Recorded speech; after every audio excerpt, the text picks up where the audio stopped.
gentlemen, welcome to episode 48 of the TBD Gaming Podcast. As per usual, I'm your host, Harry.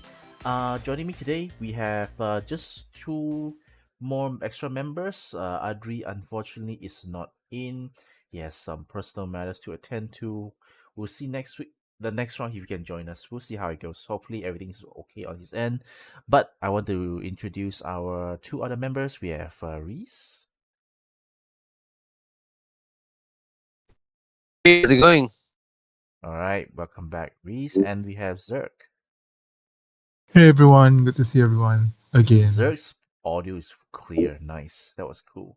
Uh Thank you.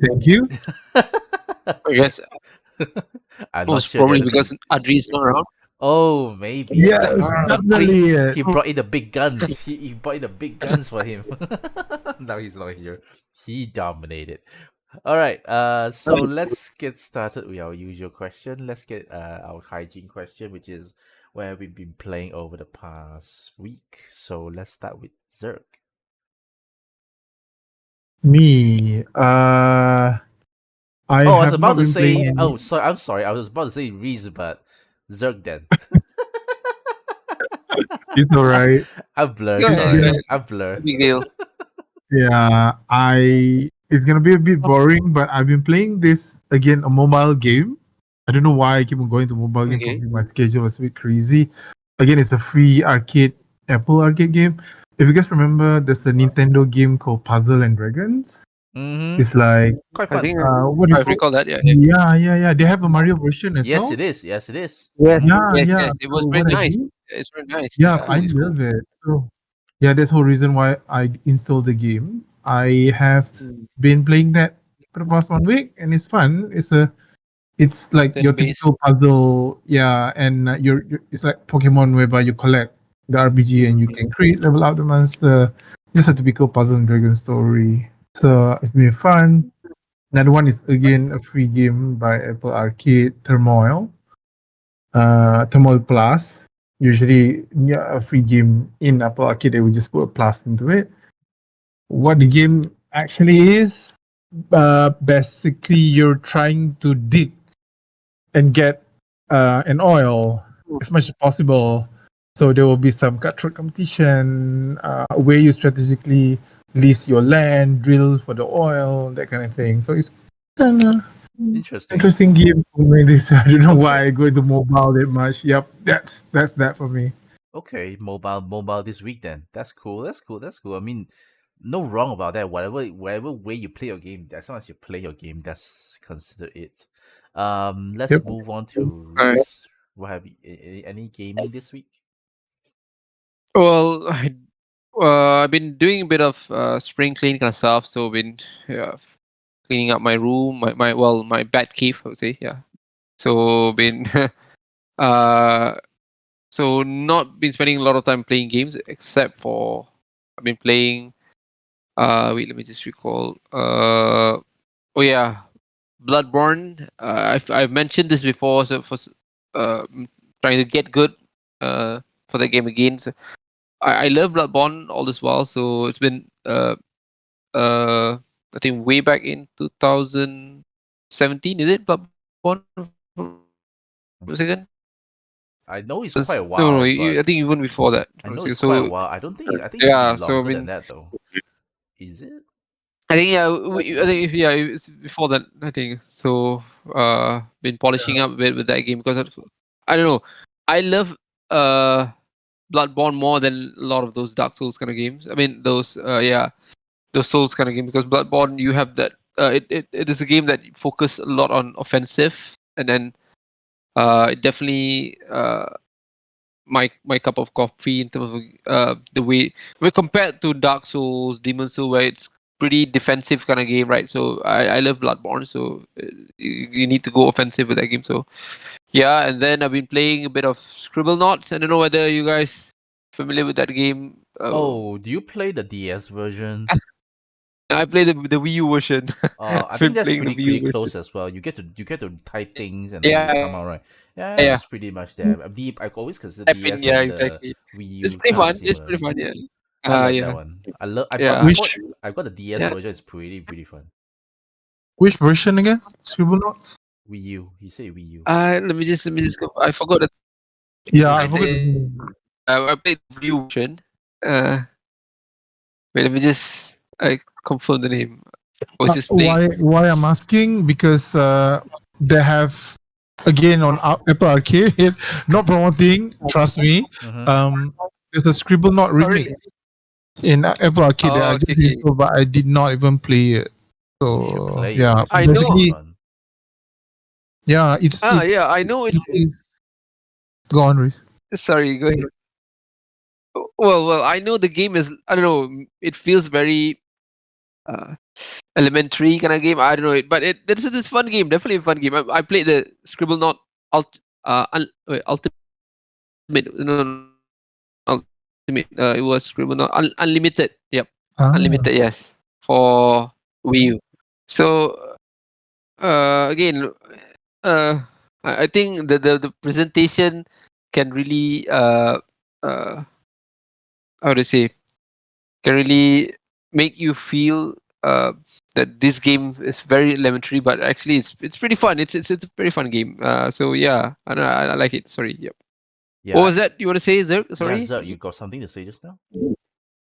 I actually forgot, but the one that I saw the description when I installed the Scribble Notes in my phone is that a combination of Scribble Notes, Super Scribble Note, that has, all the remix thingy, 40 level, 50 level, that kind of thing. So yeah, probably I'm gonna play it by this weekend and see how it goes again, because it's Yeah, free, right? Again, you should check okay. it out because this Yeah. I remember Scribblenauts during the DS days. I remember playing a few games that's like pretty unique. It's not difficult at all. It's probably puzzle solving kind of thing, but it's pretty fun. One is Yep. Scribblenaut. Another one was I mean, it's very childish like lah, but mainly for the kids lah. The Cooking Mama is pretty fun. Oh And yeah, I know. also there's this game called Drawn to Life, where you actually literally draw, and then the things that you draw actually will like literally animate, like come to life. So that's pretty fun too. But the problem with these games, right, is once you get to the Switch version, right, once you get to the Switch, right, it the games just the quality just dropped quite a bit. Like you see, cause of the like there's like Oh, the okay. Cooking Mama ones. They saw this Scribble now also Mm. came to the Switch. I don't know what version is that already lah. These two like crash and burn in terms of the franchise didn't do well. Drawn to life, I thought they not sure is it they are resurrecting it or something, but I thought there was a latest version lah. But we'll see how that goes because without the stylus, right, it kind of defeats the purpose of that game because you Mhm. literally draw. So it makes sense to be on the DS. It makes sense on the 3DS. It makes sense on the Wii U, but it doesn't make sense on the Mhm. Switch. So The the Drawn to Life is available in Steam. I was browsing through my how Steam does Deck. that work? How does I have that no game idea, but work? the only thing I know is that it is 65% discount. Is it 75% I discount? I won't be don't know, but it's surprised. cheap. It's Yeah, not it's not a triple A, or nor is it a double A. I would even say that it's yeah. gone to like indie route already. So Mm. doesn't surprise me at all. But these are the games I have a lot of fondness when it comes to DS because oh wait, one more, it's Rhythm Heaven. So these are like the few games Oh, that Rhythm right. Heaven. Yeah. I bought the DS for. Sorry, the DS I bought it for Rhythm Heaven first, and Huh? then I keep expanding the libraries. I keep expanding the library there, so that's pretty fun. Nice. Are there any other games, Reese? Well, of course, I've been talking about Bloodborne and Scribblenauts, right? Mm-hmm. Two, I think, polar opposite of it, right? One is gonna be pretty, and then the other one. But yeah, I'm enjoying both of them. But of course, at the same time, since the recent news about retro looking for I don't know what was that called, concept the artist, concept art, concept. Then artist or something like that. I'm gonna pull out a statement here. I'm a very big fan of Metroid. Even to some, I think to some extent, some of the game I would consider better than Zelda games, kind of stuff. Well, at least for me, and I've been waiting for Metroid for like so long. So I just plug in my my Metroid trilogy. I just finished Metroid. Well, no, I'm on the way to finish up Metroid Ecos, Metroid Prime Ecos. Yeah. So yeah, so those are the three games I've been playing for the last 1 or 2 weeks. Of course, not I don't put a lot of time into it. Just whenever I got like a free time, because I've been doing a lot of spring clean kind of stuff. So yeah, that's mine. I don't know. I think uh if you guys should check it out. The Metroid series, especially the Prime series, because they are just amazing games that have been uh waiting for the sequel for so long that it feels that it's just being uh uh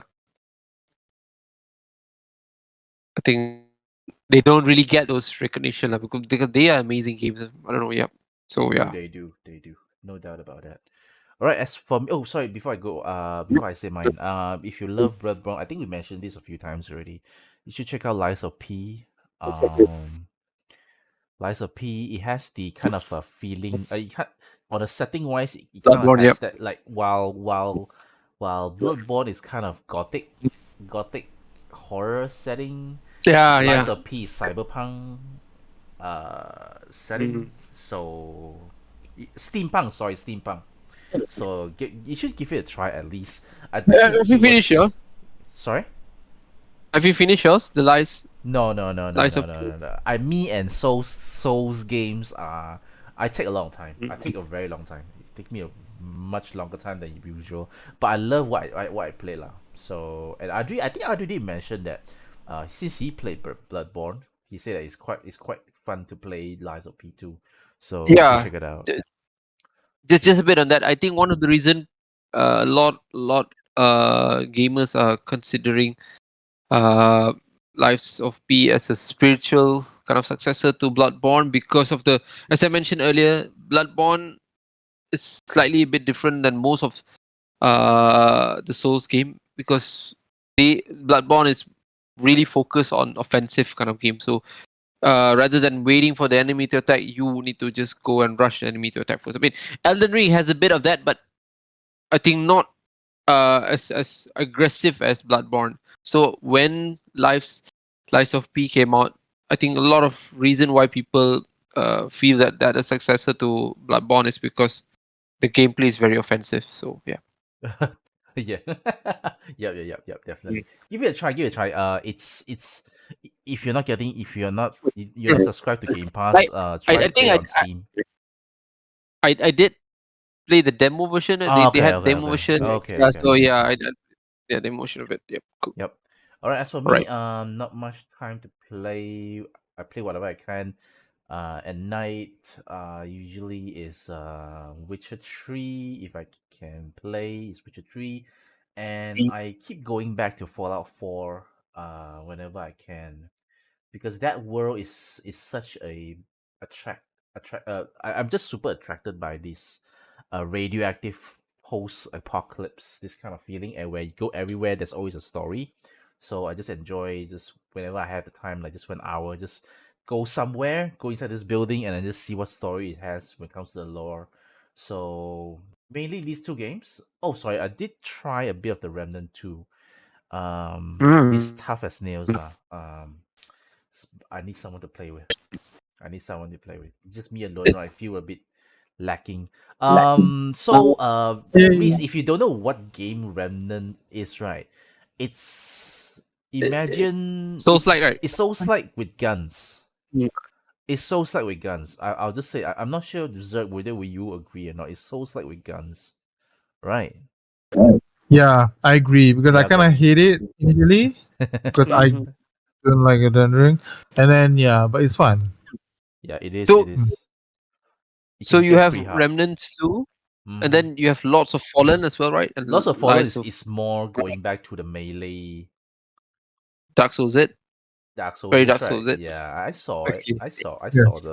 I saw the gameplay. It's very Dark Mm. Soul-ish, very medieval fantasy kind of style. Remnant is different. Remnant is sort of like modern with guns. It's kind of post-apocalyptic lah, so definitely there'll be guns lah. Yeah. So Did if you, you Mhm. did you proceed with the storyline? I played a little bit with PS5.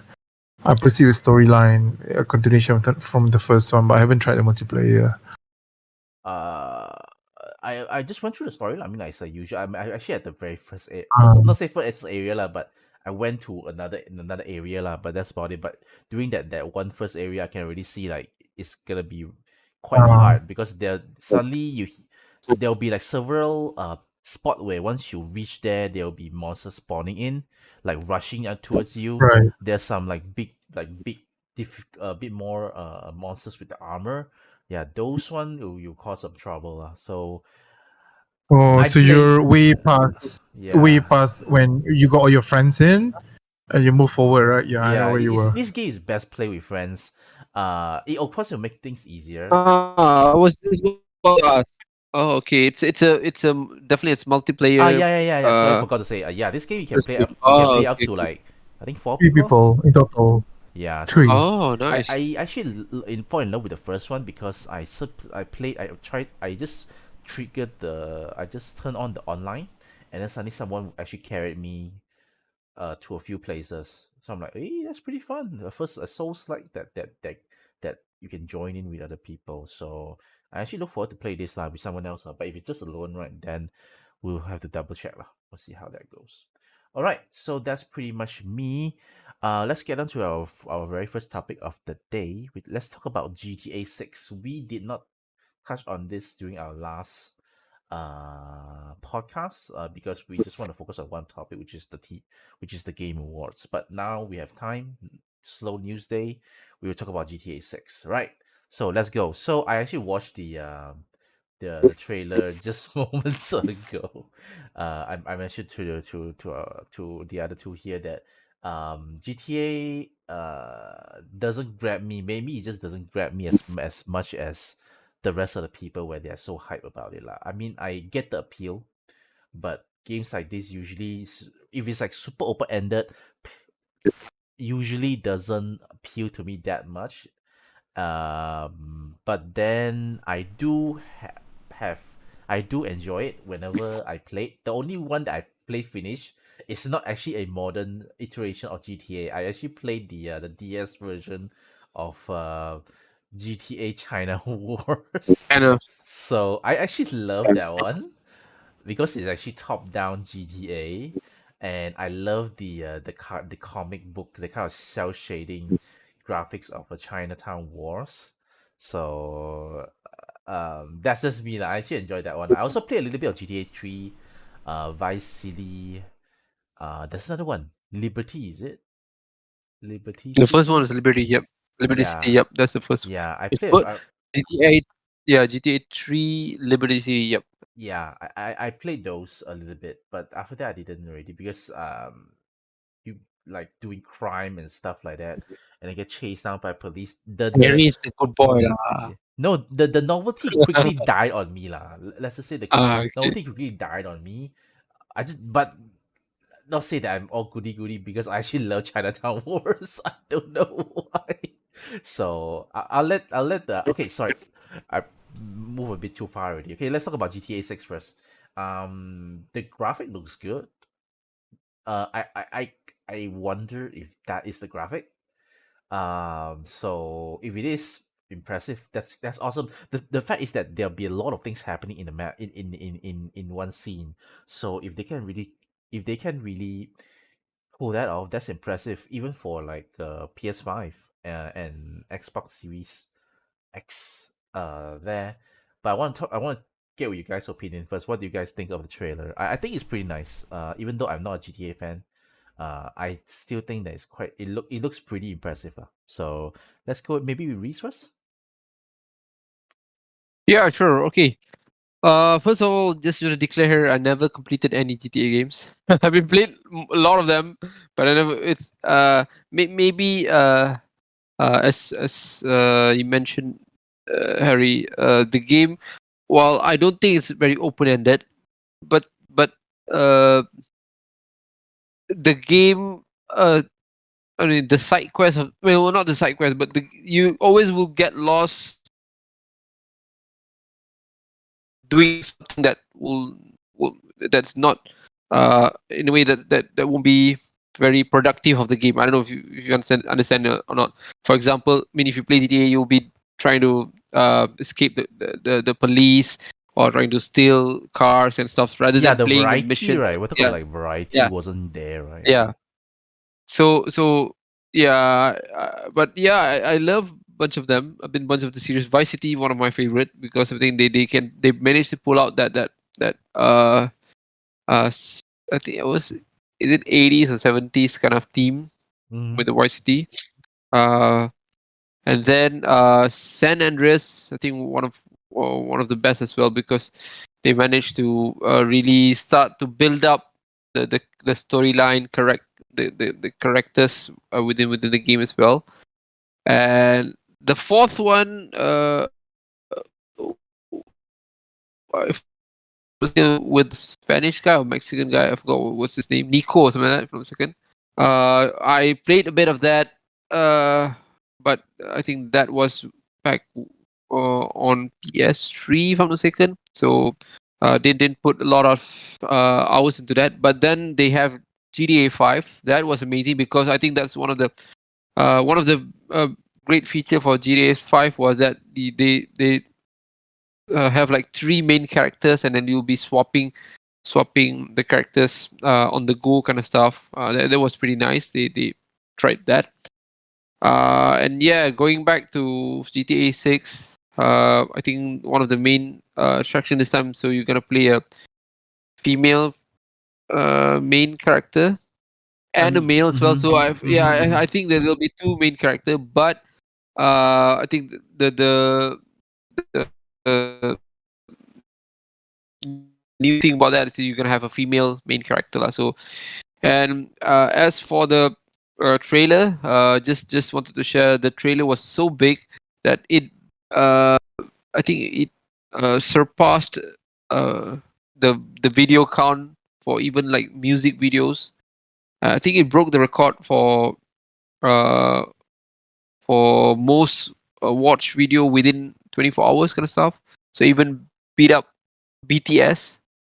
Yeah. The Korean, yeah, for some yeah, it was so big because I think one of the reason is that because they announced it a bit earlier, with 2 3 weeks before, and then people are really hyped about it, so excited to see because GTA 5 was like way back in 2013. That was like uh 10 years ago, and so Rockstar has been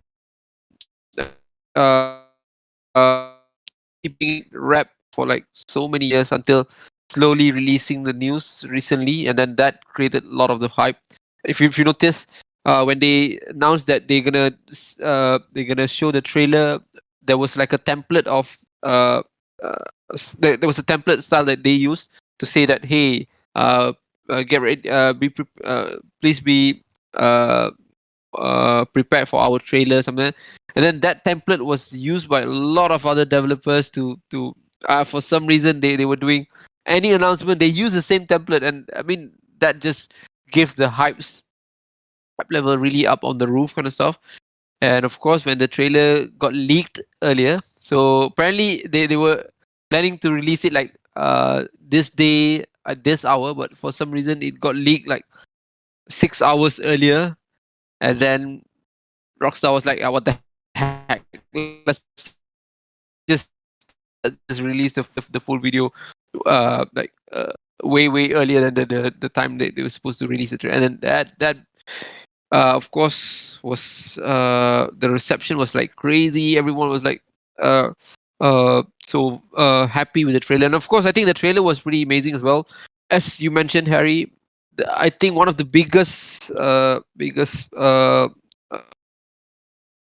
things thing about that trailer was that you can see the volume of data available on one screen, which was I mean, I think this was one scene where it was you'll be at the beach, and then there'll be like so many people on the beach, and then uh you'll be seeing the character going through that beach kind of scene, and people were so excited to see that kind of I think level of uh, complexity that they can deliver. And then we were talking about Rockstar, right? Rockstar is like a one of the best, if not the best, game dev that we have around. Of course, this does not reflect their performance with the GTA trilogy that they released like earlier this year. Was it earlier this year? I don't remember that. There was like a GTA trilogy that Oh caused a lot yeah, of issue. that didn't do pretty. It wasn't great. The quality wasn't great. The port wasn't great. The Yeah, remaster the point. wasn't Yeah, great. And yeah. yeah, big I difference. mean, initially, we were expecting Switch to be having those problems, but apparently the game was not really good on other big consoles as well. I think Mm-hmm. PS5 had some issue with that as well. So, yeah, but again, Rockstar, it's really they are the giants of the industry, and from the trailer, you can see there's some narrative of the storyline. Seems very, very interesting. I think they're gonna go with what was that? That Clyde Bonnet. What was that the Basically, it's uh the female and uh male crime duo, Bonnie and Clyde. Bonnie and Clyde? Yeah, Bonnie That and Clyde kind kind of of rule. Hopefully, yeah, theme lah, yeah. which is pretty So cool. I'm excited. And then one of the best part is that they are gonna go with the Vice City, Miami. Was it the location? I think that, well, specifically, there was a city in Miami, if I'm not mistaken. So, very Vice City kind of tone that they're going through, because they know a lot. Vice City is one of the faves within GTA kind of series, and oh, of course, everyone's gonna be excited with that. And yeah, though there was a bit of letdown, a bit when the release date is gonna be on another year to go for the release date. Well, the release year, they don't really specify the date yet, but it's going to be in 2025. So we'll still need to wait for another year. But I hope it's going to be something like whatever happened with Tears of the Kingdom. They are done with the game, so they're just taking that 1 year time to just polish it up, right? So hopefully that's going to be it. Just another bit of input on that as well. So I think one of the thing that had made Rockstar really uh, putting GTA 6 uh, very late, I guess, after 10 years, is because they had this GTA Online that has been very, very successful. So GTA Online, I think, is one of the uh, game that were, I think, born from GTA 5, right?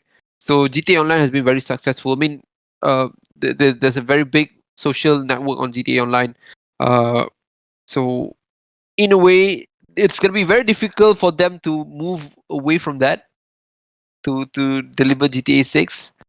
But I guess I think GTA's Online has been like a 10-year kind of technology, so eventually they would need to scrap it out and then come up with a new one. And yeah, I think that might be the reason they took a bit of time to talk about GTA 6. But yeah, I'm very excited. I'm not a fan of criminal stuff, but I think I'm gonna look at it from a positive kind of side where we are, I think we are learning the good values of the game by knowing what are the bad values of it. Something like that. Very positive, right? But yeah, I think yeah, very excited for the game. Yep. Okay, Sorry for the long derail kind of talk, but yeah, I'm excited for the game. before I let Zerg say talk, I'll just say that I can't. Is the point, the last point of from Reese is quite interesting, where he talk about the GTA Online, which actually now I think about it, it actually it makes sense, because GTA Online is the cash cow here. It's the cash cow for them, because once you play finish GTA 5, you don't really do much, right? That's pretty much it. That's a pretty single player experience, and we know that single player experience, once it's done from A to B, that's pretty much it. But what made GTA 5 such a big hit is because of the GTA Online, which you can actually put in it has its own ecosystem in financial ecosystem inside. So that GTA Online is the cash cow of Rockstar. So when a business needs to move the cash cow away, right? That is a pretty big deal. That's like you have to gamble. You pretty much have to gamble that when GTA 6 come out, there is a moment suddenly your cash cow is not generating enough income to the company already. So they need to hope that GTA 6 do well initially, and then they need to hope that the new GTA 6 online, whatever it's called, can become the next cash cow. So right now, what they're doing is a big risk lah, business wise lah. So good on them lah. But just need to make sure that they deliver. Because what I'm seeing right now is that this GTA 6, right? GTA 5 itself looks pretty nice already. Uh, but GTA 6 is just excel in terms of the volume lah. So I can't wait to see how the AI is gonna work. Imagine that very same beach scene, but if the AI is bad, it's not gonna walk that way. It's gonna people knocking on hitting on like knocking down on people, talking smack at each other, and then imagine like start a gunfight just at the beach. That would be pretty funny like in terms of the AI lah. So okay, I'll stop talking now. I want to hear what Zerg thinks. Zerg, what do you think of GTA 6? The the trailer as a whole, I'm trying to hype myself down because the game is Okay. gonna be released 2025 Yes, March yes, middle. Oh, yes, the, yes. did Very they long, give Uh, a very month? Is long. it? Okay, all right. yeah, but I cannot help it because in 2 days, the amount of views and the amount of comments everywhere on Twitter and all the negative Elon Musk narrative Uh, on how bad GTA is because I've been exposed with GTA since before 2000. Although I cannot exactly remember what happened in GTA 2, what happened with Vice City, but I do remember riding a helicopter, and then I kind of cannot I cannot to be blamed for spending a lot in GTA Online, buying all that shark, Mega Dollar that costs something. Okay. Yeah, I spent a lot on it because the way me and my friends played GTA was we were treating GTA like Sim, the Mm-hmm. Sim City. So we robbed the place together. We tried to get more and more money because over the time there's no single player mode that is worth investing for me. For example, in San Andreas, so 5, and then when the auto comes, everyone wants the money to upgrade their car, to mod the ammo, the weapon, and whatever. But it was fun. I spent hours and hours. So uh, I agree with what we said, but there are a few things that I wanna highlight. I do have some expectation, but like I said, I'm trying to trim down all those because when I played GTA 4 and GTA 5, the people keep on going forward, to GTA 5 because it was a new game, but then everyone was not enjoying GTA 4 5 as much as GTA 5 because 4 because there's no ability for you to use your plane, helicopter, yeah, and yeah, then exactly. yeah, I remember that. But then I keep on playing because I don't give a because internet was not that famous during that time, isn't it?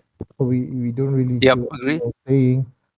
So but my expectation that I enjoyed the most playing GTA 4 was, when you were walking, there's a trash the ground, and there's a bag of bricks or even a cheeseburger. You can just throw it at people.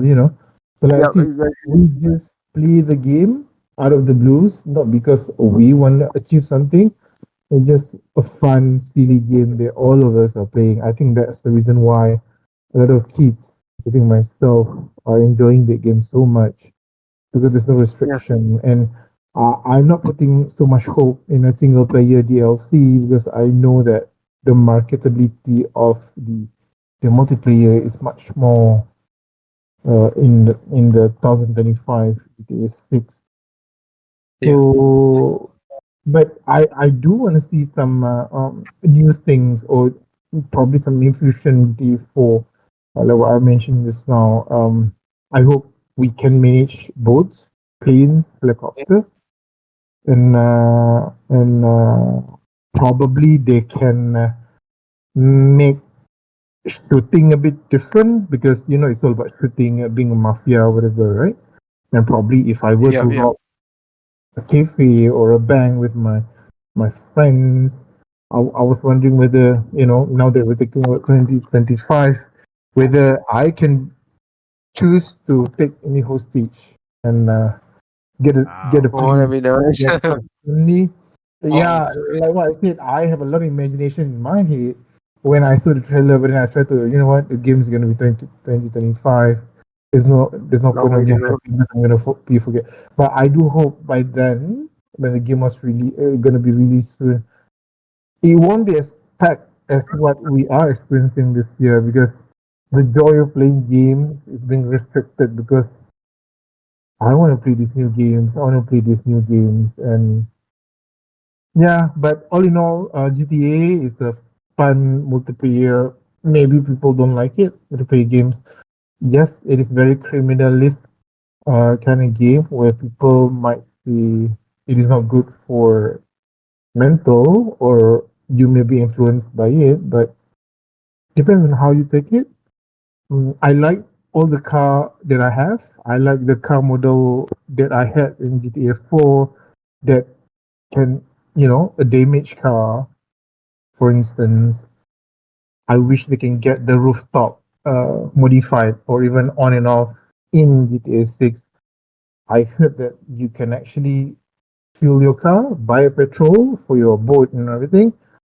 I'm not sure whether it's true because they said there's a leak online on this game, so I don't want to look for it. But yeah, I get why the hype is there.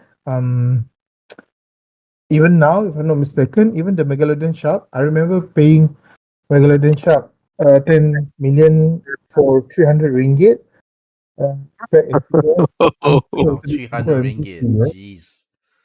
Yeah, back then, 2015, I think. That was I have no yeah, I was playing that between that versus Tekken and what's the other game? Destiny.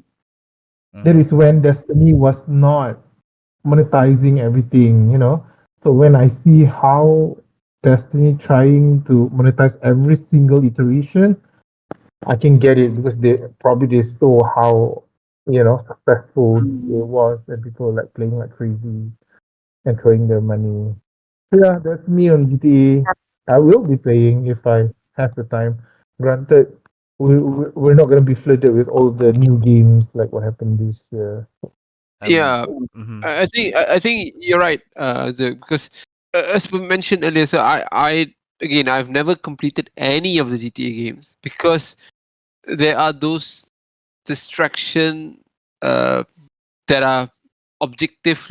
I don't know, without any objective, right? So you don't get anything, but I think those distractions are just a fun way to play the game, as you mentioned earlier, right? So it's not like when you play games like Tears of the Kingdom, you'll be distracted by other stuff, uh, but those distractions are still within the context of you have a goal to collect this or collect that, whatever, right? And to get this and that. But for GTA, you are gonna be distracted with those stuff that uh, are just because you can do it. I mean, I don't know whether you guys understand what I'm trying to say, but it's just something that you would just not focus on the mission objective, but just to have fun with the game and going back to the online kind of thing. That I think when you are able to do that with a community, a social community kind of stuff, definitely that's a fun part of the game, right? I would agree because I suddenly just remembered why I kind of love playing the GTA 3. I remember Mm. all I like to do is not playing the mission, but just keep trying to rank up my star until the Yeah, Yes. end, cops. Right? so that I get to the tank, and then I don't know how. I think there was a way to get into the tank, and then once I get into the tank, I'm like, Oh, that's it. The game is over. Just keep Yeah, yeah, shooting. Because no one. I think if I remember correctly, when you play that game, right, you got the tank, right. Car when car touches you, it explodes. mm, You touch any car, also it explodes. So I'm like, okay, what am I? yeah. Is what is there? Anything else for the game already? Is there a game after this? I recall doing that lah. I think pretty much after I got to the tank, right, I'm like, I had my fun already. Nothing else tops it, so I pretty much stopped. Um, Agreed. yeah. I'm not sure Yeah, Chinatown yeah. Wars got That's tanked or not. I don't remember already. But GTA 3 is the one that I'm like really, really trying to mm, rank up so that I can get to the tank. That was funny. That was so mm. stupid and so funny. And plus, And you, I got this. I played it on the iPad somewhat. Look how crazy that is. yeah, that's the thrilling part of it. For example, in GTA 5, you can even get a jet. You know, that's what I'm saying. Most Oh of my yeah. colleagues, my friends who were playing GTA, they did not even bother about the main storyline because it's rather simple and short. Nobody cares. Exactly. That's Nobody cares. Yeah, Okay, I that's why it's agree. I fun. agree. Yeah, it's a stupid fun together friends kind of game. Yeah. It's kind of like those it's survival game, like you just see how long you can survive until you get caught and then sent to the hospital or something, or the fun jail. doing One those one of meaningless those. stuff. Yeah, Yeah, you're having just fun by doing those meaningless stuff. There's no any. You're not gonna get anything, but yeah, it's just fun. Yeah, just an experience kind of thing. Yeah, exactly. Yeah, yep. you guys right. Just one more question before we move on to the next topic. The setting of the place. You talk about Vice City, right? Mm, From what I checked, Reese just now mentioned it's kind of like Miami. Miami is mm. Florida, and it's Oh really. yeah, yeah. It looks like they take really big a lot of inspiration from what happening in Florida, because from what I checked, the video that I watched, apparently, whatever's inside the trailer, right, is kind of like a parody of what's actually Yeah, happening I've in seen that Florida. in real life. Yeah. The most obvious one is the alligators. There's like few times alligators that appear in the trailer, and then apparently alligators is kind of a big deal. Like it's kind of like kangaroos is in Australia. Like Mm, there's alligators in Florida. There's like mm. alligators just walking here and there. Like I'm not sure how true is that they're walking to a bank or something. So that's just based on the trailer, like, and apparently like the city of Florida is so crazy. People are doing crimes. I don't know how true is that lah, but apparently from what people are talking about in X, right, they say that it's kind of that's pretty much Florida. So I guess Floridians don't have to play this game because since they are already experiencing it every day. So okay, let's see how that goes. All right, that's pretty much what I want to say. Just Mm-hmm. I'm not sure, but any if GTA is the most what I think the game. Sorry, I think the highest selling game, right? If I'm not mistaken. I need to double check on that one. Uh, I need to double check Yeah, that, but yeah, I wouldn't be surprised. mm, yeah. If I'm not mistaken, I'm something not like that. sure about most sold lah, but maybe most profitable. Yeah, something like that. Yeah, But right. either way lah, I mean, even most sold also is pretty much up there. This, if you see the weekly or monthly um TBD. game chart, right? GTA 5 has Mm. been up there. It's almost like Mario Kart Mario 8, Kart. Mario Kart 8 level Yeah, already, one. So I'm like, I correct. won't be surprised. I won't be surprised. All right, let's move on to our second topic, which we want to talk a little bit about E3. E3 is officially dead. Previously, we talked about E3 is when E3 decided to skip 2022. Hey, no, my fault. They actually skipped 2023. They actually also they I'm not sure did they do 2022 or not, but they have been going downhill since COVID happened lah. But then from what I heard that is that even before COVID, right, they already struggling quite a bit. I want to talk about. I mean, we touched this topic before this lah, but I want to try a different angle. All right, let's first talk about this. What do you think is the beginning of the end for E3? Because what I think I don't want to blame other people here, but I think the beginning of the end for E3 is when Nintendo actually decided to think when they decided to put less priority towards E3 and move their presentation to the online, which is now which is what we call as a Nintendo Direct right now. Direct. Yeah, I'm not saying that Nintendo do not value E3. They do, because or else they would not have big presence, make their booth look nice at E3. But what I'm saying is that they put lesser priority on E3, right? So I think when that happened, when Nintendo started doing that, right, that's pretty much a a test ground for other people to see that, oh, they're actually doing this, actually looks doing pretty well. So after a few years, they realized that we're paying so much for only a limited number of audiences that we can reach. Why not we try to do what Nintendo is doing? So I think Nintendo is the one that started to poke the E3 giant with the toothpick first, and then as year goes by, the toothpick becomes a much more sharper object until it really becomes a much a big sword that eventually causes E3 to bleed. I'm not sure. What do you guys think? What is the beginning of the end for E3? Reese, you can start first. All right, I agree. I do agree. Yeah, I think yeah, Nintendo was the one who initiate this. I think technically because the cost is pretty crazy, and then you're not you don't have the flexibility. But yeah, but just to add a bit on that, uh, Nintendo started that Nintendo Direct where gonna do that by their on their own kind of stuff.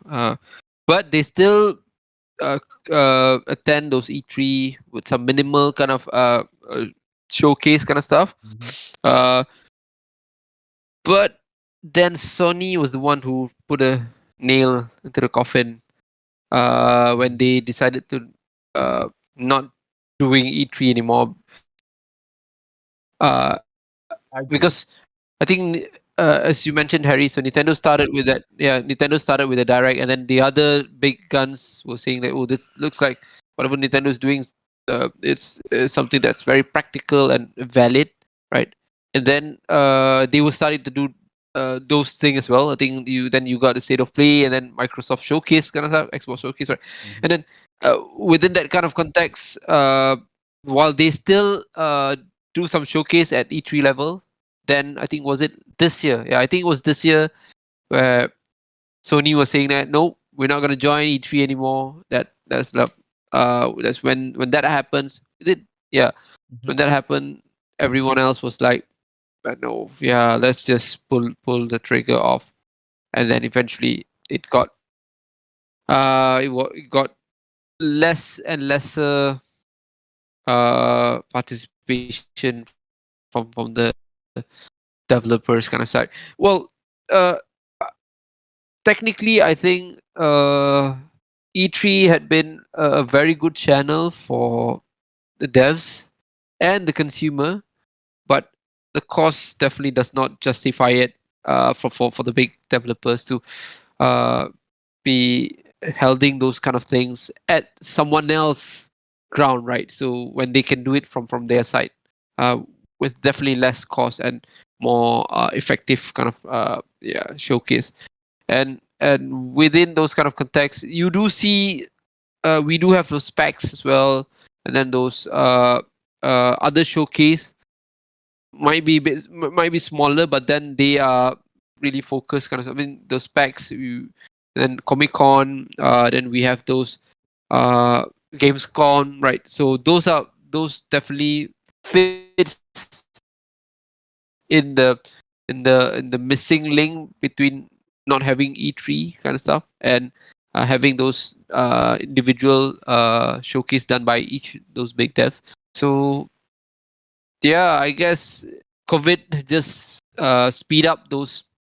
The pandemic did speed up those effects, and when they tried to revive it after the pandemic kind of scenario, by that time, a lot of those big guns had already established their own way to showcase their stuff, and it's not a good motivation for those developers to be doing those with E3 anymore. Okay. Yeah, Okay. it's for me personally, from a consumer kind of perspective, it's a bit sad because I'm always a big fan of E3 because you would see that specific month Mm-hmm. where you know there's gonna be E3 and then you're gonna be excited with the news that are gonna be coming out. Of course, those premiere world premiere reveal kind of stuff, and you were always looking forward for it. I've been excited for it since way back then. I think it's 2000. I think officially E3 started in 2011, 12, no second, but they do have those I think initiative even way back then. So every time you know about E3, you'll be very excited with the news that are going to be coming out. From a consumer perspective, it's a bit sad for us not to be getting this anymore in the future. But yeah, I guess yeah, as long as we have a way to know what's going to be the next game, I think that works as well. Yep. Okay. I want to hear from Zerg. Zerg, do you at first? Let's see. Let's go with this first. Do you agree with our take that Nintendo doing Nintendo Direct is the beginning of the end for E3? Um, I'm not entirely sure whether it's the only Nintendo effect that caused the whole E3 to be shut off like that. But I do agree with with all the absence of the big Nintendo, Sony, and even the Microsoft. It causes it's sort of like predicted for me, and then uh, yeah, I would say it's just a matter of time because they keep on delaying here and there, and yep, we have so many things, so many shows that actually give all the world premiere, whatever, right? On the new game releases, and then they were not in E3. Obviously, it is dying, and all these companies realizing that they get more attention with their individual days. Probably the biggest reason, but I agree. Another reason for it is all the leaks that we have. We have internet, we have Twitter, we have Yeah, Facebook, exactly. we have Reddit, we have YouTube. People are Fortune. showing right, and then yeah, back then when I was just started working back in 2013, when they showed the next gen console and all the games that will come for it, everyone, I mean, I was extremely hyped for it. It was like something that I wish I want to be there. Everyone is looking forward to June, for example. But it's very telling that every major company from Nintendo to now Ubisoft said they're Yeah, I not mean, going, yeah, they're not coming. Yeah. So probably Nintendo is the first one, but coming in every single big company doing so, there's nothing else. What are we expecting? The indie games developer to come? I love the energy in E3. I miss that guy, the world premiere guy, the total yeah. biscuit guy. The energy in E3 is something else, you know? Yep. Okay. I want. especially Mm-hmm. especially those sorry, Mm, especially those if you guys been following up E3 so long, you see those blunders that happen as well. That definitely one of the fun part of watching E3 because uh it happens with, I think, Nintendo once with, I think, Skyward Sword, and then for Sony it happens with the PS3 was it the online feature? So, and then Xbox was with Xbox One. So I mean, a lot of those big dev went, because you're talking about live kind of show, right? So mm-hmm. it's not like a recorded kind of pre-recorded kind of thing. So I mean, a lot of blunder happen, blunder happen within those environment as well. That was fun as well. I mean, if you can see those kind of scenario. So yeah, I think that's one of the fun part of watching E3 back then. Okay, give a different perspective on that one. The life Mm. unpredictability is fun for us consumers, but for business wise, right? Business are Yeah. businesses, right? They are okay to, they are actually very conservative in nature because everything needs to be safe in terms of I want to make sure that I want to get this amount of money and I do not want, I want it to be all control lah. Let's just put it this way. But E3, right, when you're doing a live show, right, they don't want anything that's unpredictable. So those like the blunders and stuff, right? Of course, it's nice. It's good for us. It's a laugh for us. But for them themselves, right? They're like someone's getting fired right after that. That's pretty sure. Yeah, whatever blunder there is, someone's getting fired after that. And I agree. The energy of E3, right? The energy of a live show, right? Especially all consolidated within a month or a few days within a month, right? That's actually, oh, I think so. It's a week or two. I think it's a week. That's actually pretty cool, lah. But because I think what we all missed during the modern era, right, is that when a game comes out, yes, it's exciting, but only when it's like big games. But when it comes to small Mm. games, right, we all feel like, okay, that's about it, lah. Only if you're interested, only you find out more. I want to ask another question, right? All right, let's twist it a little bit. Just now we talk about what is the beginning of the end for E3, right? What is what's put the final nail in the coffin for E3? What is the final nail in the coffin for E3? As in, what do you think is the reason why it's I mentioned officially mine. closed? I think Sony. I think Sony. Sony. Sony was done. Okay. Yeah. They just pull off. Yeah. Recent. Okay. Yeah. Then everyone. Okay. Let's check with Zerg. Zerg, what is do you think is the final nail of the coffin?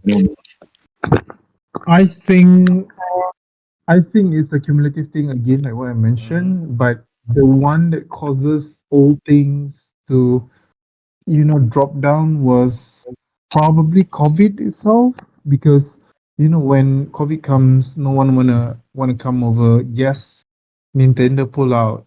Everyone else decided I'm not gonna pay for whatever booth price it is, or I'm not gonna spend money on something that I can do it myself. And yeah, those two things. The pandemic. The first one is every big company pulling out. Number two is probably the cumulative effect of pandemic, the delay, and whatnot. Yeah. Okay. I'll add on one more. I agree with all the things you guys said. I'll add on one more. Is that someone else actually able to do a much better show with higher viewership? Who is it? YouTube. Someone that did a digital version of what E3 is doing and is able to bring in a big viewership during that time. Who is it? You guys know? Don't know. YouTube. No. I don't know. No. Jeff Keighley himself with his Summer Games Fest. Ah, TGAF. Yeah, okay. Okay, of course we know him as the guy from the Game Awards lah. But he has been doing a lot of stuff like before the TGAs. He also do Summer's Game Fest, which is a purely digital event, if I'm not wrong. But I think there are times I think when E3 is on, they also rented a booth lah. But their show is all done through distributed through the digital platforms, so they are able to bring in some big what's it called big names to participate in their show lah. So they're actually able to bring move some eyeballs away from E3 back to their own show. And if I'm not wrong, we're supposed to talk about this the Last of Us 2 multiplayer mode, but I think the Last of Us multiplayer mode is actually announced during the Summer's Game Fest. So there are some big names, big Summer Game games. Pass. Yep. Yeah, so there are some big games that's actually announced there as well. So I think if anything is I like what Zerg said, it's a combination of factors lah. But I do think that because Jeff Keighley is able to to use the power of the internet to actually do a virtual or digital version of a game show, they are able to actually pull some eyeballs away from E3, and E3 eventually it becomes like the outdated grandpa that's like still doing whatever they're doing. They did try. I think they did try to do some new stuff, but it's not implemented correctly. There was even like a incident where the data is being leaked, being breached, where their journalists the information is being leaked out one of the years lah. So I think it gives a bad taste to the journalists lah. So also a lot of things lah. So I think they actually wanted to change, but every step that they take to try to repair, it's just unfortunately did not work out lah. So I'm sad that E3 is gone, because I agree with what Zerg said. It's actually really fun if there's a time of the year where the game's actually being announced within the same week. But then it is what it is lah. Life becomes a bit Agree. life becomes quite boring when it just c- news just It comes doesn't out. change. Yeah, it just comes Yep. out all throughout the year. It's suddenly a game come out. Oh, okay, this game come out, is it? Oh, okay, lor.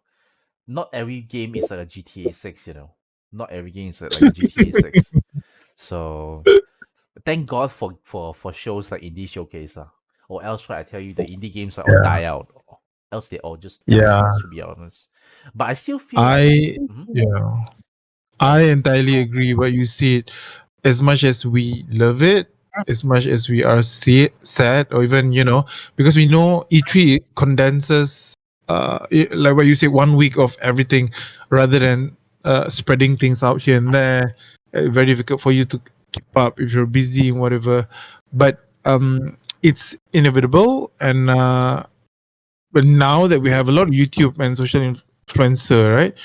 By just showing a YouTube clip of one game, they can get a lot of pre-order out of it. That's what I did, and then we know from Adri that the development cycle are extremely long, so we don't have to just see just a little snippet of the game, but the game gonna be released in 4 years' time. That is not something that we want right now with our society and also our modern social. So yeah, probably there's something good out of it as well. yeah, because right, I give an example of it's totally different industry. I just give you an example of why it's still appealing, lah, right? One event that I always look forward to every year, every few months, is the Mata Fair, which is a travel fair in Malaysia. So why is Mata Fair still really relevant? It's because until now they are still able to keep the tradition of exclusive travel promotion Motion. that only you can only enjoy when you visit them, like on the spot book from them. That is what kept the travel fair still relevant. But for E3, right, what is it that what is the benefit, of Well, it being there? I'm trying to think now, right? Okay, you're able to play the game, but you actually, a lot of people actually line up for a very long time, like hours, just so that you can actually play the game, get a taste of the game for like few minutes. I don't know if that is actually well, a good enough incentive I, to attend. I actually want to disagree with you a bit on that, Harry. I mean, when you mentioned that TGA is somehow replacing E3. Well, while TGA definitely has those premiere kind of thing, but one of the main attraction for E3 was that booth, that tree house kind of stuff, that you would be able to play those game, especially those uh, beta version of the game, right? Those beta version of the game, the unfinished version of the game kind of stuff. And not sure whether you guys are familiar with well, E3 started way back then, was focusing more on developers, right? So developers will be able to present those games within the developers kind of community. But then I think it was 2000. 2011 or 12 onwards, if I'm not mistaken. Again, really on it started to open up for normal consumer, for public kind of stuff. Of course, it's still going to be very limited kind of capacity for them, but then you'll start to see consumer public being able to enjoy those early devs kind of product, and then of course those, yeah, I agree, the line might be like as long as but you're talking about like at least 50 developers kind of slots there, right? And then that spreads out that line. So if you need to wait for this one long, you can try that one first. I mean, it goes around within that. I think that is definitely the main traction for E3 back then. And then when pandemic happened, so it become very limited. It becomes very digital version only. So that is when you don't get the opportunity to feel the game on hand kind of stuff, rather than, yeah, something like that. So going back to your point where TGA to be replacing this, I think while some area, yes, we can do that with TGA, but I think E3 had a bigger, more scope where, again, those presentation made by those big gun CEO kind of stuff, right? And then those, I mean, you don't see that happening at TGA. So uh, uh, and those kind of presentation will really gives that kind of confidence to the shareholders, to the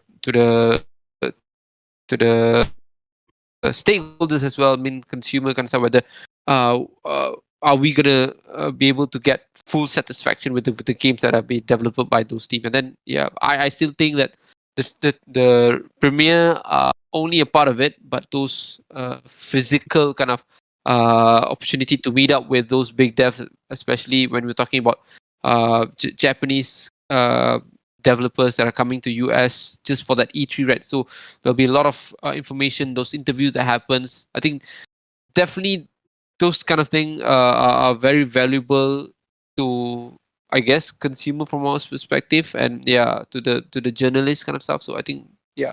So okay, so I'm just wondering, right? Because I did add on a question there, that what do you think if E3 were not like officially dead, lah, right?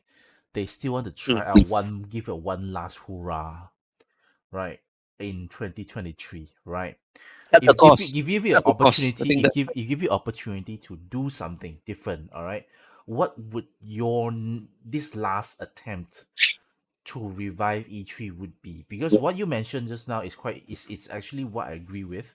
I feel like E3 should remain what it is originally, which is a expo between um game developers, that's one, and game journalists, because it used to be like that only, where the floor wasn't that big, right?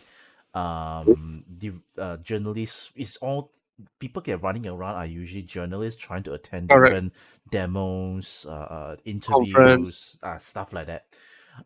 It's when they start to allow people to come in to play to try different booths is when things get really complicated.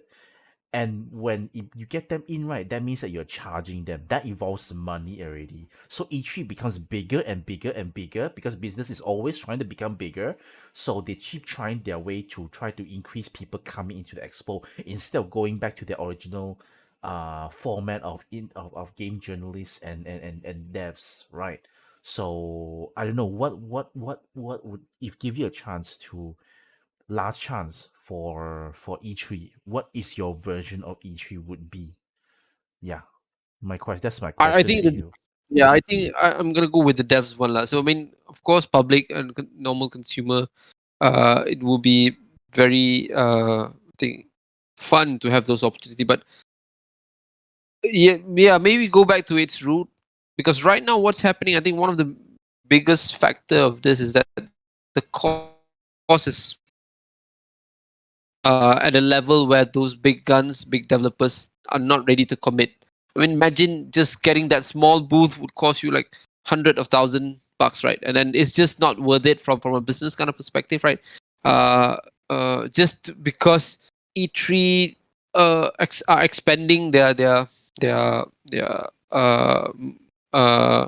their I would say voice through this kind of events, right? So I think if they can cut down the cost, maybe those devs are willing to spend those uh, True. money on that, and if they Agree. can do that, I think you can still see those.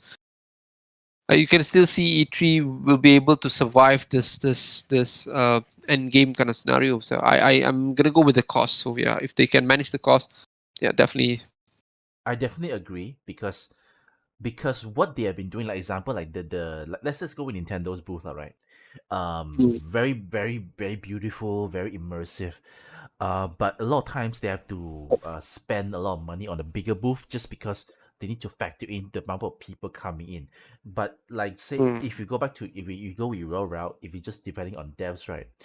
They can still provide a more immersive, very beautiful booth, but that Mhm. is only for game journalists or having a nice little setup for their Nintendo Treehouse. That's about it. You don't need to rent out a big area just so that the people can walk around. So I definitely agree with that. But the problem we will come back to the problem where they already done getting people to come in, the public to come in before this already. It doesn't. Businesses usually only go up.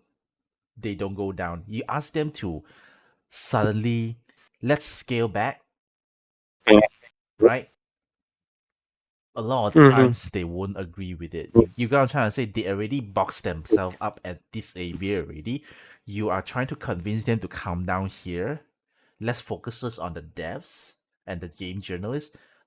I have a feeling lah. They won't do it because they already got comfortable with the amount of money that they thought they supposed to bring in every year. Suddenly those money are gone. Your cash cow is gone.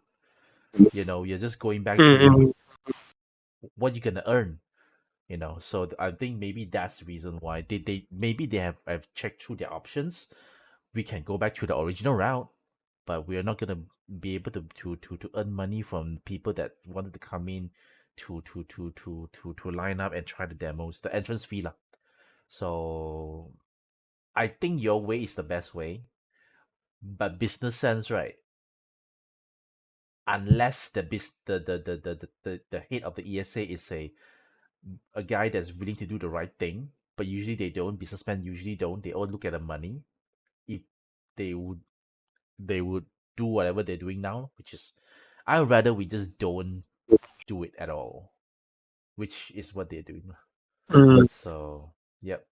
All right.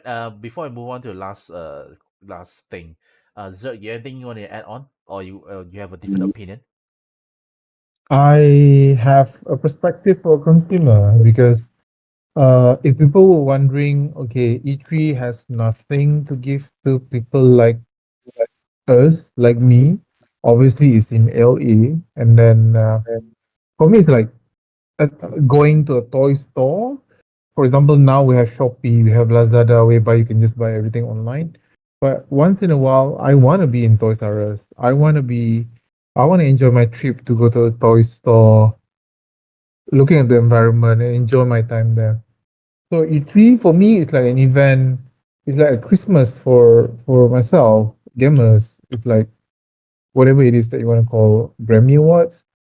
So yes, you got to try to play the game earlier before it is being released. And I know we need to think about the developer and how money making they are doing. For example, in my line of work, uh, ever since pandemic hit us, we're still gonna have it again, right? And then everyone is like thinking, oh, you know what? I just want to prioritize things. We're gonna have more time online. Everyone has good internet now, and then it's better for us to do some intervention.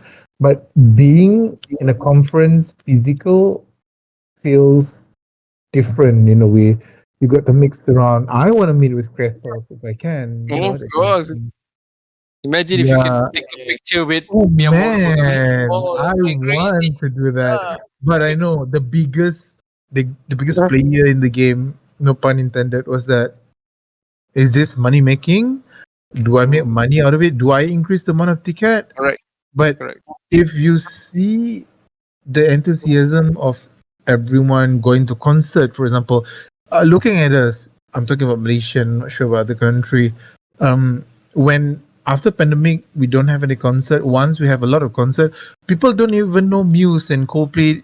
They still buy the ticket anyway because you know it may not be applicable for a conference like E3, but say for example, if they were to revive E3, which will not happen ever, and they try to move it somewhere to a different location, like how they did with other things. That is something that they can consider, and I'm sure that they're going to be a huge crowd for that.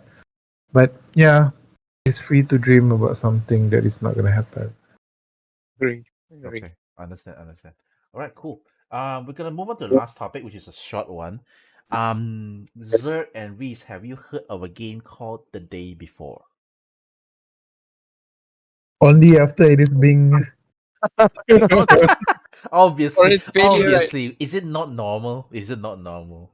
That's what happens. Only when scandal happens, then you heard about this game. All right, I'll give you a little bit of a introduction. Summary. Yep. I try my best, lah. Right.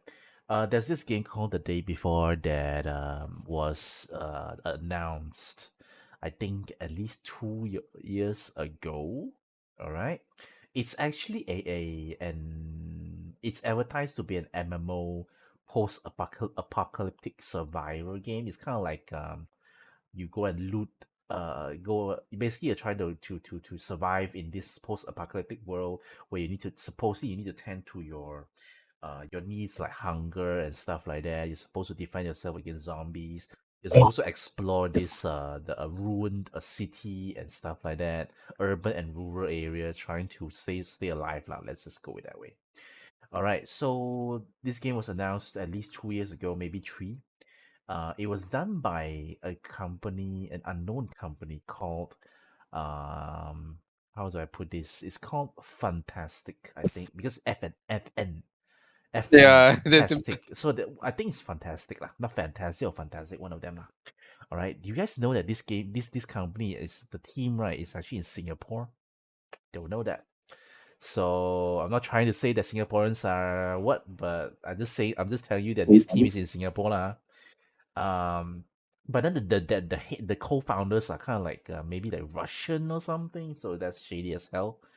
Um, Anyway, so this game when it was first announced, I think it was first announced. I'm not sure it's in the PlayStation show state of play or something. But from what I understand, after whatever showcase it was announced, it quickly become the number one most wish listed game on Steam, like really the most wish listed.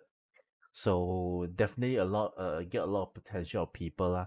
So after that, they pretty much go through multiple rounds of delays, and then when it was actually a few more months before it was supposed to be released, then they announced that the game is delayed again because they're going to change engine to from Unreal Engine 4 to Unreal Engine 5.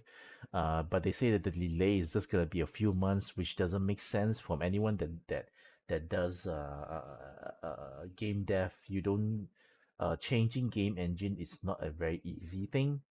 You don't take like few months just to change it, but whatever, people still believe it. There are a lot of people already putting up videos like questioning already, but the public interest is still strong.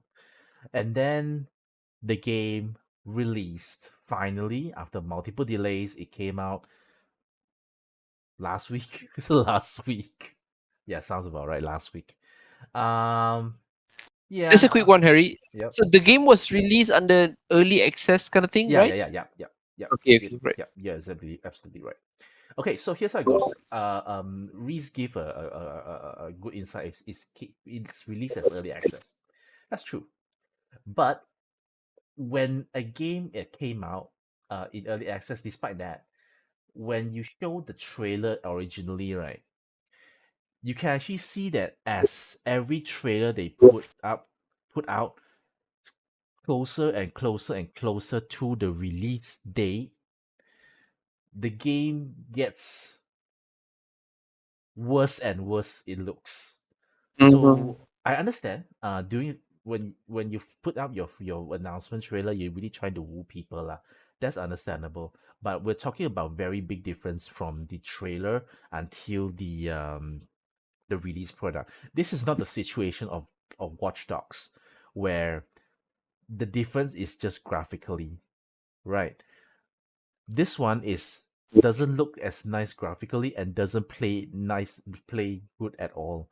And apparently the team that made the game, they're trying to distance themselves from saying that the game is an MMO. And they actually, once they release the game, right, they actually remove the videos, the past trailers from their YouTube page. If we check their YouTube page right now, okay, not before they say they're gonna close the completely stop the game, right? Right after they put up the game, they will quickly remove all the other videos that the trailer that they put up already. So it's a big red flag there already. So let's talk about the game itself lah. The game is does not look nice graphically. It looks like the game is using assets from all the other like already ready made assets out there from other online markets out there. They just buy and then just plug it into this game, and then the enemy AI is terrible. When you shoot, it takes a split second. It's still delayed lah to actually register on the enemy. And then there's just so many problems. The city that you're supposed to explore, they're supposed to have a lot of loot. There's very little Okay. enemy. There's very little enemy. Very little thing to loot. So you pretty much, what people say is that you are kind of like playing a walking simulator or a running simulator. One of them. Yeah, Reese. Well, I well, it's an early access kind of thing, right? So I don't know. Do we review? Should we give points to an early access kind of game? Well, it did happen for Baldur's Gate 3, and that game was only reviewed after it got the full. Um, the Yeah, I think the it. difference between Baldur's Gate 3 and the day before is that Baldur's Gate 3, when it comes out, is still a, you can't argue that it's still a good game that you can still fix. But the day before, the early access version, based on what they say, is that it doesn't it's not even half of what that the things that they promised in the announcement trailer. It all comes down to the announcement trailer that they put up 2 or 3 years ago, that it doesn't look like that trailer at all. There's a lot of things that's missing. So Baldur's Gate 3, the core itself, the core game itself still looks nice, still plays nice, right? That's why Okay, people are all right. tolerating. Okay, okay. But then my question would be that why wasn't Baldur's Gate 3 were reviewed when they got that early access way back in 2020, I think the right? people give previews, right? Did they give previews? I'm not sure. And they didn't follow though. Can you check back?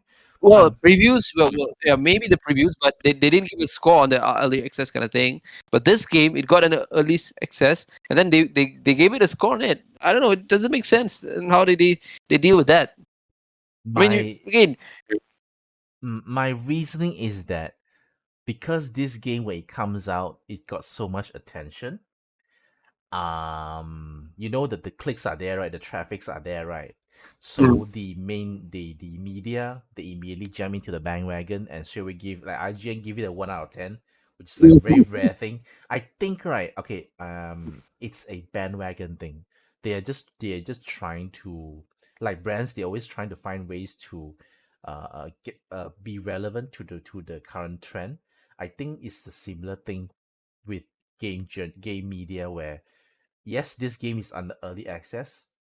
Yes, they are not supposed to give mark, but because it's such a hot topic, they need to put their leg into the conversation lah. So they just give you a 1 out of 10. because besides it's fine already because the game is already not gonna be fixed. The game is pretty much closed already, so they can give him a score, which is 1 out of 10. It's according to them, because the game is closed, no more development, it's complete, right?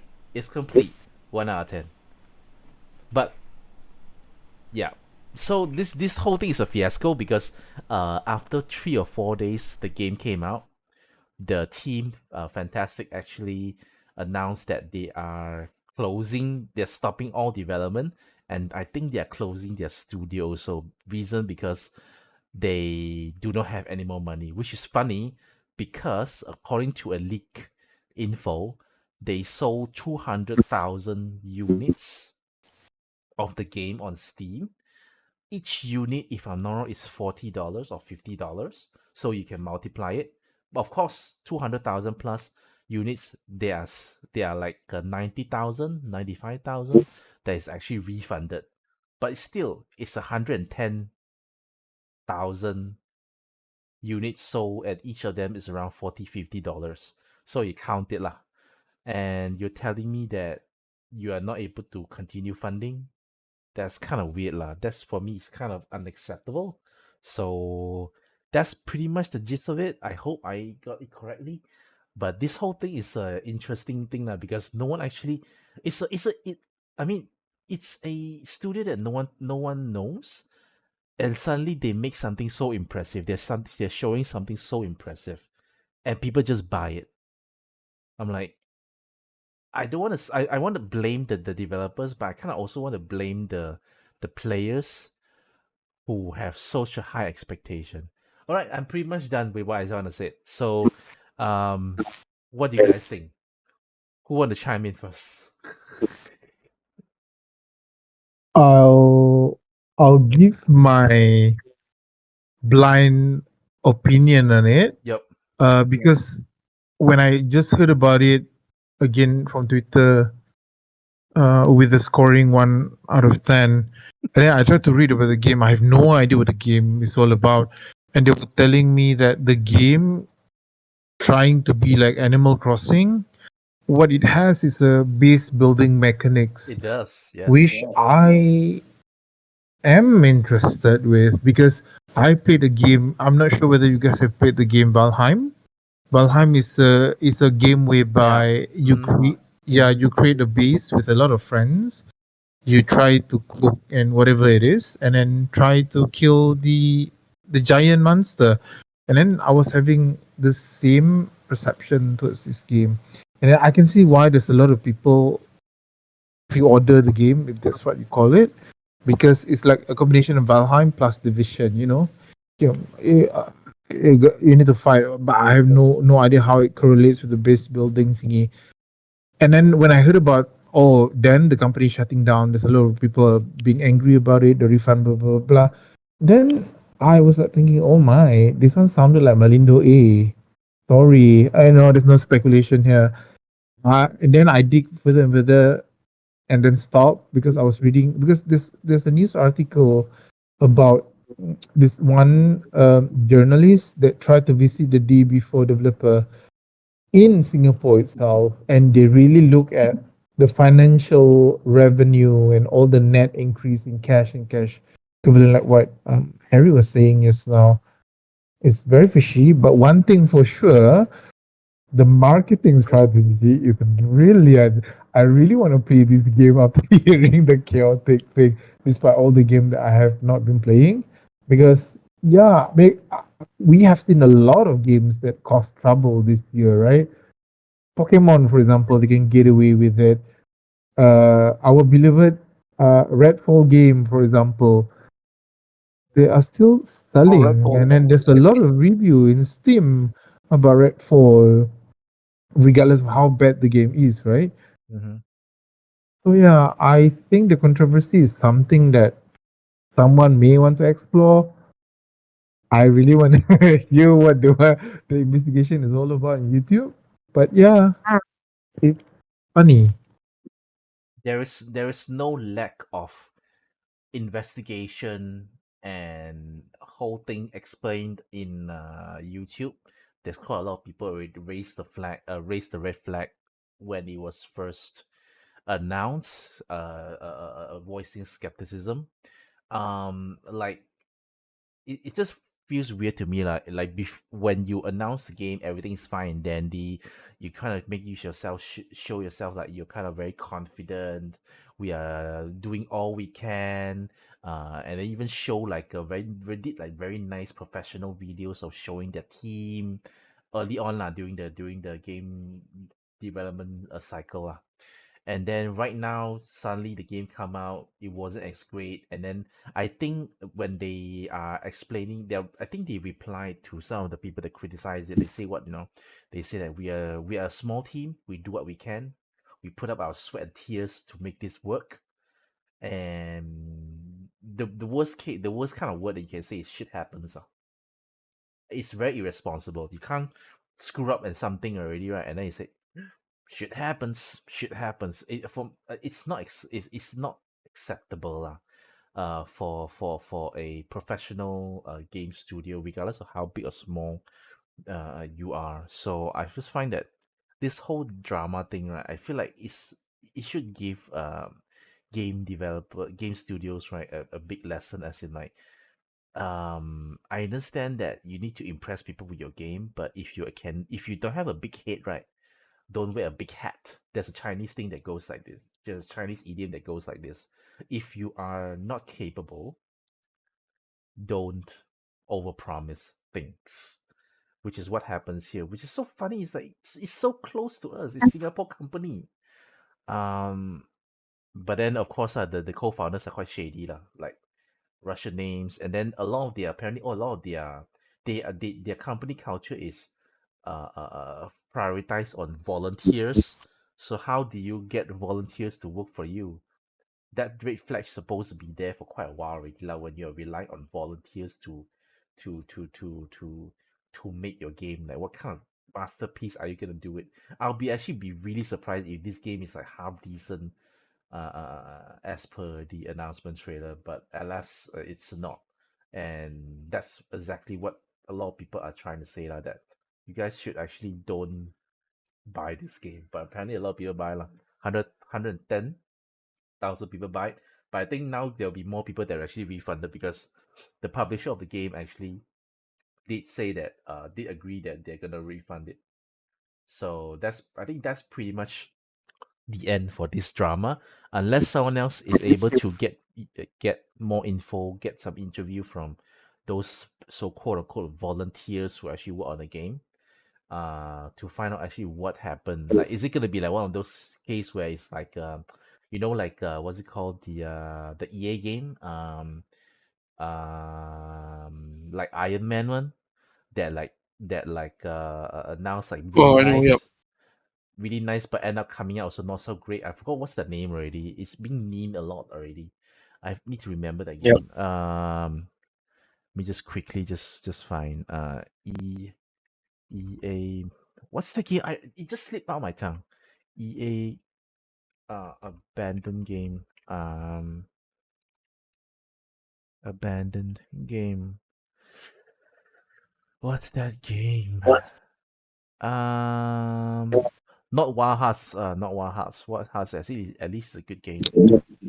What game are you guys talking about? The game that's like a It's the untitled one. Right? iron, like it's not like Iron Man. You get to like fly a big mech suit. But that is being abandoned already. One. Yeah, I think What's it's the that game untitled one, right? already? What's that game already? I'm so sorry. Just give me a second. Um, Damn, I don't want to waste you guys' time, but let me double check this. Oh, Iron Man Anthem, is it? Anthem. Yes, correct. Anthem is correct. Yeah, Oh, okay, okay. could this be an Anthem situation when the people that work on this game only know exactly what what they should be working on when the game is being announced? Like the game trailer just went up, then oh, that's the game that we're trying to make, and no, we actually don't know how to make the game. So yeah, I think that's pretty much. I'm not sure if that's gonna be the situation lah, but this is an interesting news that came out that's like 2 or 3 years in the making lah. But so I just want to basically just share with everybody because I think this game is being hyped up a lot in the West, but I'm not sure how popular, how widely talked about it is where we are here. So yeah, that's pretty much it, guys. You have anything else you want to add on? Nope. Nope. I'm. I just hope um, whatever happens with this company, be it our neighbor or not, I really hope it doesn't kill the interest of people building a new IP because yes, remake is good, but I really appreciate a new IP to come in slowly Yep. without a scam. Agree. Because Mhm. because with all this story coming in, right, people will just assume the developer, I would say, will just say, you know what, there's no point in doing a new IP. Number one, there's a lot of risk into it. There's a lot of publicity you need to do. And after that, the risk and the benefit that you will get.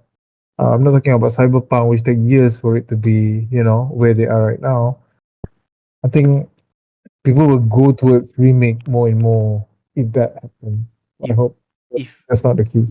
if anything, right, yeah, the day before, right, the initial hype of the day before, right, kind of proved that if you guys actually have a good game concept that people actually want, Yeah, they would support regardless of it. I mean, even if it's a new what's it called, even if it's a new IP, you just have to make sure that you deliver the game. Yeah. That's it, right? I think that is the core thing you're supposed to do. Just make sure you finish the game. Just ship it out in a complete, not say complete lah, but in a presentable, decent condition now, right? Because currently this one is not even decent, apparently from what people are saying. So yeah, I think that's pretty much it. Um, not too heavy in terms of topic this time, but that's normal because as we get, I mean, that's normal as we get close to the end of the year lah. But who knows? We'll see next week. We'll see how that goes. We have some topics we have in mind, but we just waiting if there's more development and stuff like that. So I just want to thank our members here, Reese and Zerg, for being with me. I'm really trying to make this a weekly thing lah. So even if it means that there's like less heavy topics, we just try to find some relevant gaming topics to talk about, to give our opinion and stuff like that. So the usual like, comment, shares, and not sure if we'll be back next week. Next week is pretty much Christmas weekend, but I think we can do one. We should be able to do one, or we'll see how Sure. everyone's schedule goes. So yeah. Just a quick one. Mm-hmm. Just I want to check with Zerg. Zerg, did you try the new God of War? I did. Yeah. And How's it? Is it good? man, I don't Oh. want to spoil it, but then I think it is so much better than Final Fantasy 16. I may Oh, be biased. Adri's not here to defend it. You can't do this, Zerg. You I may be cannot biased, do but this. yeah, it's a new. I wasn't expecting the gameplay, right? So yeah, I think I will be playing a heck out of it right after I finish my the new Midnight Winter Blight Diablo 4. Yep, probably this weekend. Maybe if we are doing a podcast next week, next Friday, then you can share with us, Definitely. because Yep. I want to hear you say to Adri's face that is much better than Why? FF16. I want to hear Because that. I tried for a while, stopped because I was expecting Adri to stream it, but he did The not. the I FF16 asked one, him. right? You're Yeah, talking because about the FF. yeah, Yeah. because that's what happened to me and Adri. I got to know him through God of War, so I really want to comment along the way with what he's playing. But yeah, we'll see. I'll try to finish it up You before next try week. to force him to stream the game, but he's busy lah. He's busy. We'll see how that goes for him. All right.